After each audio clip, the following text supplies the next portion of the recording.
سلام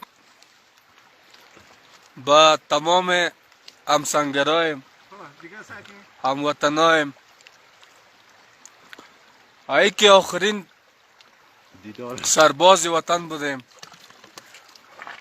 آخرین کسای ما بودیم که بیرقای کشور ما را تا اینجا رساندیم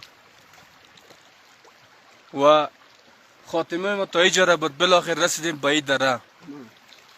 وسایتای ما را پایین ماندیم، سلات تجهیزات ما را پایین ماندیم. اما که خوب کار کردیم که به دشمن تسلیم نشدیم، خود تسلیم ندادیم، خیانت نکردیم به دولت، سلاح خود تسلیم ندادیم.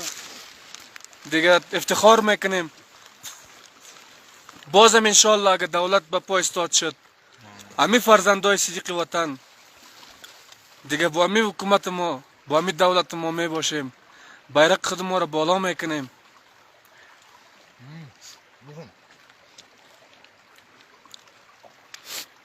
زنده باد مجاهدین، زنده باد. این بیرق نمیمونه که روی زمین بفته.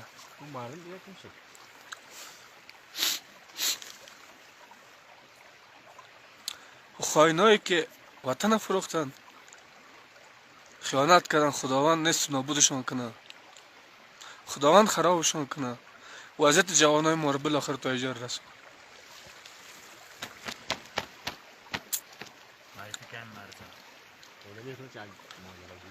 دیگه دوستای ما آخرین دره ولسوالی دره پنشیر است. اون طرف ولسوالی نجراب ولایت کاپیسا است که وسط مرز قرار داره. دیگه میریم ان شاء الله دولت کاپیسا. اینجا هم چای صبح خوردیم. دیگه طرفی چی است؟ کاپیسا. نجراب کاپیسا.